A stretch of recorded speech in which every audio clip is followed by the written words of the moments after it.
세 가지 질문을 드리고 싶었었는데요. 첫 번째 질문을 먼저 해주셨어요.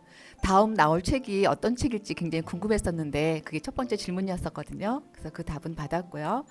두 번째 질문은 어, 네 분을 바라보면서 저희 아들이 성장했을 때 그 모습이 너무 흡사해서 생각이 굉장히 많이 떠올랐어요. 분명히 사춘기가 있었을 텐데요. 두 분 강사님께 질문 드릴게요. 그 사춘기 때 나름대로 부모님이 두 분께 거는 기대가 있었을 것 같아요. 근데 그 기대가 힘겹게 다가오진 않았었는지, 또 힘겹게 다가왔을 때 그 기대치를 어떻게 이겨냈는지 듣고 싶고요. 그리고 또 하나는 예, 두 분이 지금 하고 계시는 그 사소한 일, 꾸준히 하고 있는 사소한 일은 무엇일까가 궁금합니다. 네. 네, 좋은 질문 감사드립니다. 저는 특별히 사춘기가 막 없었다, 그러니까 신체적인 사춘기, 2차 성징이라든지 이런 부분들은 뭐 누구나 겪는 일이지만 흔히들 말하는 사춘기, 부모님께 반항을 한다거나 아니면 따뜻 지수가 높아진다거나 그런 것들이 크게 와닿지는 않았던 것 같아요. 왜냐하면 워낙 가정에서 아빠 엄마가 멘토링을 잘 해주셨고 저희는 사춘기가 없이 지나갔다라고 말할 정도로 그렇게 크게 밸런스가 무너지지 않은 그런 시절을 보냈었는데 엄마 아빠가 저희한테 거는 기대치가 무거웠던 적은 사실 없었던 것 같아요. 저는 규환이는 어떻게 느낄지 모르겠는데 저는 워낙 제 스스로에 대한 제 기대치가 더 높아서 그러니까 나는 항상 최고고 그러니까 축구할 때도 그렇고 뭐 어떤 운동을 할 때나 아니면 뭐 어디 나갈 때나 생각하는 거지만 저는 항상 여기 있는 모든 사람 중에 내가 제일 뛰어나다고 생각을 해요. 그래서 그게 자신감이 되고 그게 제가 당당할 수 있는 이유가 되고 물론 이게 문제를 일으키기도 하죠. 가끔은 이제 내 능력을 너무 과신해서 아무것도 안 하게 된다거나 아니면 퍼질러진다거나 그렇게 되기도 하는데 어쨌든 저는 제 스스로에 대한 저의 기대가 높다 보니까 오히려 그냥 제가 당당할 수 있고 근데 그런 말이 있죠. 그 기대치를 낮추면 행복해집니다. 행복해지려면 기대치를 낮춰야 합니다 라고 하는데 저희 엄마 아빠는 저희한테 기대치를 크게 거신 적이 없었던 것 같아요. 그러니까 저희가 뭘 하든 존중해 주셨고 존재 자체를 귀했고 그게 비전 멘토링이 베이스가 되기도 했고요. 그래서 저희한테 거는 기대치가 높지 않으셨다 보니까 저희가 무엇을 성취하든 대단하고 무엇을 성취하든 사랑스럽고 이렇게 있는 그대로를 존중해 주시고 하다 보니까 저희도 스스로를 더 인정하게 됐던 것 같아요. 그래서 엄마 아빠의 기대치가 부담이 됐던 적은 없는데 사실 저희한테 부담이 되는 건 이 책이었어요.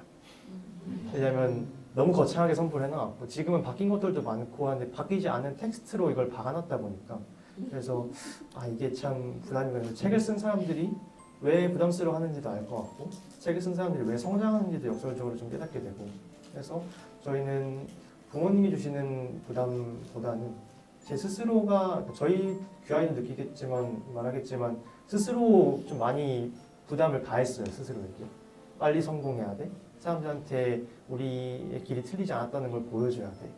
충분히 지금 사소한 일들로 증명이 되고 있는데도 불구하고 눈앞에 큰 무언가가 없으니까 불안해하고 또 그 규환이가 미래에서 불안이 온다라고 했는데 그 불안이 저희한테 찾아왔었는데 그런 부분들을 좀 이번에 내려놓게 되면서 정서적으로 좀 더 안정을 찾고 그런 시간을 가졌던 것 같고 두 번째 질문 다시 한번 말씀해 주실 수 있나요? 사소한 일. 네, 지금 네. 개인적으로 지금은 인간관계가 가장 중요한 사소한 일이다라는 깨달았어요. 지금까지는 우리가 남들보다 뛰어나다 내지는 남들보다 빠르게 성숙한 생각을 갖고 있다는 이런 자의식 때문에 일반적인 사람들과의 관계를 잘 안 가지려고 했어요. 왜냐하면 이 사람들은 우리의 수준에 안 맞고 우리가 생각하는 걸 미치지 못하고 그리고 이 사람들 만났을 때 우리가 얻는 유익이 없다라고 생각을 해서 그렇게 인간관계를 재고 평가하게 됐었는데 사실 그게 아니더라고요. 우리가 어떤 사람한테 어디서 도움을 받을지 또 어떤 사람한테 어떻게 도움을 줄 수 있을지 아무도 모르는 건데 그냥 눈앞에 보이는 것만 가지고 이 사람은 이럴 거니까 이럴 거야. 그럼 나는 이 사람 안 만나도 돼. 이 사람은 나한테 이런 도움을 줄 수 있으니까 만나봐도 될 것 같아. 이렇게 단편적인 것들만 판단을 해서 좀 주변의 인간관계가 거의 전무했던 시기가 있었는데 그게 아니라 내가 만나는 한 명 한 명 이 사람이 나한테 위해를 가하든 뭐 유익을 주든 상관없다는 걸 깨달았어요. 이 사람이 나한테 위해를 주다가도 엄청난 유익을 주는 사람일 수도 있고 유익을 주다가도 어떻게 보면 나를 힘들게 하는 사람일 수도 있는 거기 때문에 그냥 지금 당장 내 앞에 있는 이 사람한테 충실하고 내 앞에 있는 이 사람한테 내가 줄 수 있는 것들을 최대한 전하는 게 맞겠다라고 생각을 해서 첫 번째로는 인간은 인간과의 연결로 이루어져 있잖아요. 그래서 인간관계에 좀 집중하게 됐고 개인적으로는 어쨌든 제가 원하는 비전이 있고 제가 저한테 주신 비전이 있는 만큼 저는 금융 쪽에 대한 또 투자, 경제, 경영 쪽에 대한 그 관심이 되게 큰 사람이라서 지금까지는 관심이 있다 해놓고 또 경영을 한다 해놓고 CEO가 된다 해놓고 사실 구체적인 행동을 하진 않고 있었어요. 특히 제가 바라는 모습은 워런 버핏 같은 세계적인 금융회사를 운영하고 있는 CEO의 모습이기 때문에 그런 장기적인 걸 보면서 나는 언젠가 그렇게 되겠지라고 자기 위로를 하고 있었는데 어제 멘토님들과 대화를 나누면서 이제 내가 스스로 작은 거 하나씩 쌓아갈 때가 됐구나. 지금까지 뭐 하나 꾸준히 해본 거 없으면서 안 된다고 자꾸 생각을 하고 있었구나라고 생각을 해서 아까 금융 관련된 리포트를 하나하나씩 꾸준히 써서 올해 안에 100개를 모으고 그 100개로 내 전문성을 좀 증명을 하고 어필을 해서 사람들한테 내가 이런 부분으로 비전을 가지고 있는 사람입니다. 그리고 우리나라에 있는 많은 금융계 건물 멘토님들한테 이런 사람입니다. 저한테 가르침을 줄 수 있나요? 라고 요청을 하고 그런 부분들 제가 지금 당장 할 수 있는 하나하나의 일들, 내 비전에 관련된 그 작은 하나의 일들을 행동하려고 노력하면서 살고 있습니다. 저도 마찬가지로 사춘기가 그렇게 다른 친구들처럼 막 표면적으로 드러나게 오지는 않은 것 같은데 돌이켜보고 지금 생각해보면 지금이 가장 사춘기에 가까운 시기가 아닌가라는 생각을 하는 게 옛날과 다르게 호르몬의 지배를 조금 받는다는 느낌을 요즘 느껴가지고 근데 사실 부모님의 기대치 같은 경우에는 다른 부모님들과는 반대로 오히려 점점 줄어들고 있는 것 같아요. 물론 부모님이 기대를 안 하시는 건 아닌데 제가 느끼는 부모님의 기대치 제가 느끼지 않게 기대를 하시는 되게 부담을 주지 않으시는 것 같아서 옛날에는 형이 굉장히 어릴 때 여러 분야에서 탁월한 재능을 가지고 있었거든요. 그래서 그런 거에 부담을 느끼고 하기는 했는데 오히려 부모님은 저의 고유한 정체성을 이해해 주시고 인정해 주셔가지고 저는 그런 기대에 대한 부담은 느낀 적이 없는 것 같습니다. 그리고 사소한 일 하는 경우에는 아까 저에게 해주고 싶은 조언이자 다른 친구들에게 해주고 싶은 조언이 현재를 살아라 라고 말씀을 드렸는데 저는 현재에 충실하려고 최근에는 굉장히 노력을 하고 있어요. 저는 생각이 굉장히 많은 편이어서 과거에 대해서 생각하기도 하고 미래에 대해서 굉장히 많이 생각하기도 하는데 그게 도움이 될 때도 있지만 종종 후회에 깊게 빠진다거나 아니면 불안에 사로잡히는 경우도 있는데 그러면서 나왔던 것 중에 하나가 현재에 존재하는 다른 사람들을 소중하게 대하지 못한다는 거였어요. 그러니까 나는 미래가 불안하기 때문에 이걸 열심히 해야 돼. 그러니까 옆에서 형이 나한테 재밌는 얘기를 해줘도 난 그걸 경청하지 않아도 돼라는 생각을 갖고 있었는데 최근에는 현재에 집중하는 것에 초점을 맞추면서 되게 풍성한 느낌을 받고 있거든요. 그래서 되게 행복도도 더 높아지고 있어서 저는 제가 하고 있는 사소한 일에 현재에 집중하고 있는 것이라고 답변을 드릴 수 있을 것 같습니다. 네, 제가 오늘 시작 전에 사실 황경근 멘토님이랑 같이 좀 이야기를 나누고 있었는데요. 오늘 이제 좀 이렇게 다 보시면 알겠지만 이 남자 셋은 되게 잘 나가서 주목받는 사실 사람들이거든요. 근데 제가 이런 저자특강이라든지 이런 모임에서 저는 여기 계신 부모님들의 위로를 담당하고 있거든요. 그러지 않은 사람이 그렇게 되었다라는 위로를 담당하고 있는데 되게 감사한 게 뭐 부담을 느끼지 않았다라고 대답을 해줘서 되게 고맙더라고요. 사실 저는 되게 기대감이 많은 엄마였거든요. 어릴 때부터. 물론 이제 지금은 제가 많이 노력하고 있고 아까 제가 이제 우스갯소리로 저도 책 제목을 정해놨습니다 라고 이제 막 말씀을 드렸거든요.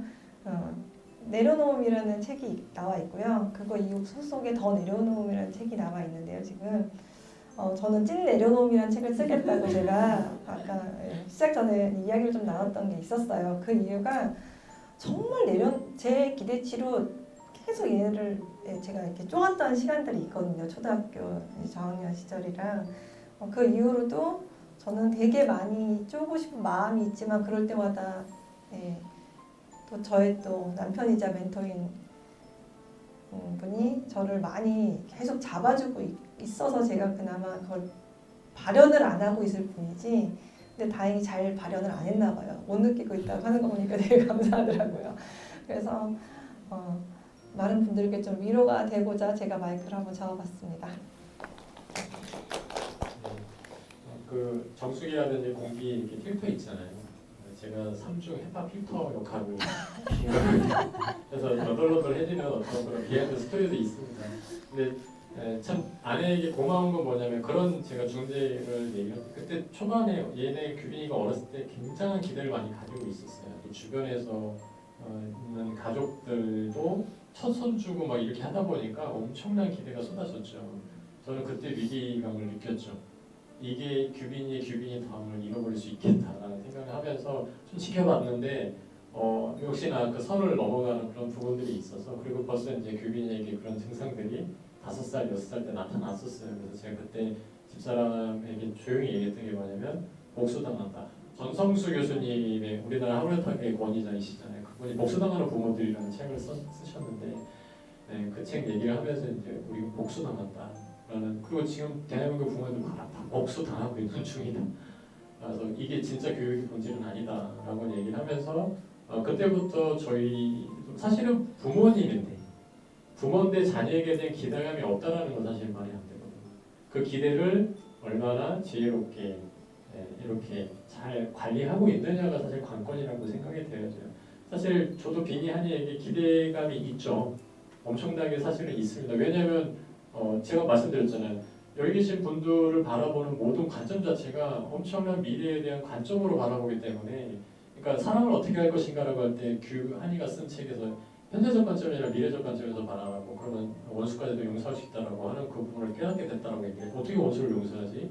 현재적 관점으로 하고 절대 용서가 안 돼요. 근데 미래적 관점, 이게 하나님의 관점이구나라고 하는 그 관점으로 바라보려고 노력을 하다 보면 조금 더 원수에 대한 인식이 달라지고 행동이 달라지게 된다라고 하는 것처럼 저는 모든 분들을 바라볼 때 지금 여기 학생 우리 민성이가 와 있는데 민성이 지금 현재적 모습으로 바라보지 않아요. 미래적 관점으로 바라보기 때문에 그 기대치가 조금 되게 높을 수 있어요. 사실 어떻게 보면. 근데 저는 그 미래적 관점이 이미 현재로 발현이 되고 있다고 생각하니까 반대로 기대를 별로 하지 않아도 돼요. 그게 저는 사실이라고 생각을 하니까. 그러려면 어떻게 되는가라고 할 때 이런 관점으로 이렇게 하는 게 더 맞다. 얘네들의 미래적 관점으로 바라보는 민성아 나 엄청 기대한다. 제대로 해라. 이렇게 하면 얼마나 부담스러우겠어요. 근데 현재 민성이 이 모습 너무 좋아. 사랑해. 왜? 너는 이런 모습일 거거든. 저는 이렇게 멘토링을 하고 있어요. 그러다 보니까 규빈이 귀한에게도 그런 관점을 하다 보니 오히려 기대치가 낮아지는 또 좋은 선순환 효과가 또 일어나게 되고 그런 의미에서 저도 사실 귀가 되게 2배로 커졌었거든요. 얘네들 어떻게 얘기할까? 되게 날카로운 질문 하신다 라는 그런 생각을 했었는데 감사하게도 또 얘네들이 그렇게 느껴주고 있다라고 하는 것 자체에 대한 피드백을 또 덕분에 또 듣게 되면서 잘 존재하고 있었구나, 부모 역할을 잘 하고 있었구나. 자, 이런 경험이 있게 되면 다음에 어떻게 돼요? 더 기대치를 어떤 요구하는 듯한 그런 언어나 모습이나 그런 걸 안 하게 되죠. 그러면 얘네들은 알아서 그 기대치를 뛰어넘는 잠재력이 폭발한다. 그러니까 이런 게 혼자서는 사실 되게 불가능합니다. 그래서 이런 공동체에 묶여 있는 게 저는 되게 중요하다고 생각을 하고, 그래서 히든 포텐셜에서도 그리고 불안 세대라는 책에 요즘에 SNS로 뇌가 다 파괴되고 있고 불안과 우울과 분노가 가득한 아이들, 절대로 어떤 물리적인 약물로 치료가 안 된다. 그런 시대가 만연한데 단 하나가 있다. 가정이 그 역할을 해줘야 되고 정부가 그 역할을 해줘야 되고 학교가 그 역할을 해줘야 되는데 정부와 학교는 기대치가 사실은 되게 없어요. 왜냐면 되게 조직적이 되면 어려워요. 시간이 되게 오래 걸리는데 저는 그래서 그 조나선 하이트 교수가 얘기한 첫 번째 대안에 저는 주목을 되게 많이 하거든요. 가정이 그 역할을 해줘야 되는데 가정에서도 가난 공동체를 통해서만이 그게 가능하면서 1년 정도에서 2년 정도 이 가장 낮은 위치에서 이 정도 상태에서 최고치로 끌어올려주는 어떤 그 경험을 하게 해주는 공동체가 1년이나 2년 정도 유지가 된다 그러면 이 아이들 내부적으로 바뀐다. 그 얘기를 하고 있거든요. 뇌과학적으로, 심리학적으로.